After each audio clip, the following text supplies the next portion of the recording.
بسم الله الرحمن الرحیم.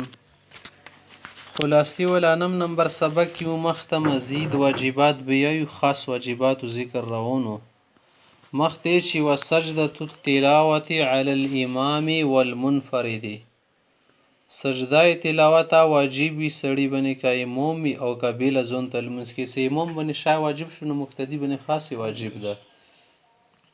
بل دا یو واجباتو کې و تکبیرات العیدین دی، عید ول تکبیرونه شي دي دا واجب دي. که پوتې شولو هیر شو سړی نه کله کله هیریږي لکه رکوع کې څه اول دویم کې اول کې نه دې دپاره سجده سوه بیا وځي، خو بهتره ده څه که ډېر خالی بیا ما وباسي خال منتشر شي یا پرېښونه شي خو بیا هم وباسي طریقه جوړه کړي.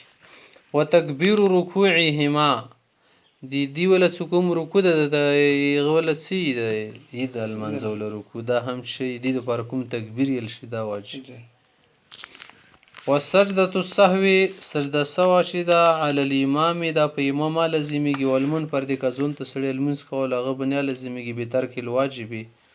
څه کله واجب شی پرېږدی په ثمانیة الاول په اول اته قسمونو کې اته قسمونه څه ذکر شولو من القسم الاخیری په د اخیري کې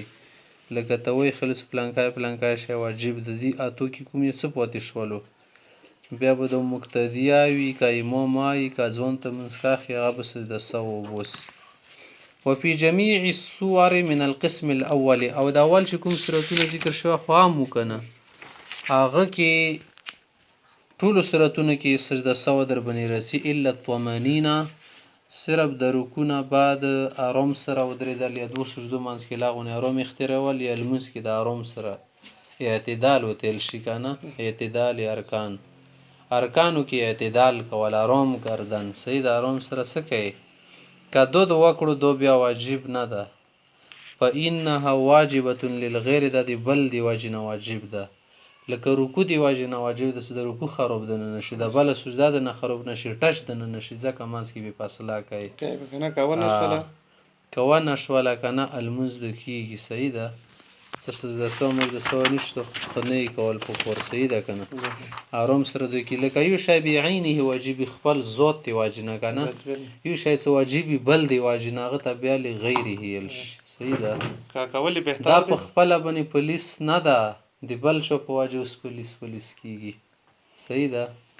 نو اوس دا په خپله خو نه شو که نه صرف نایب یې ورګرځوله ده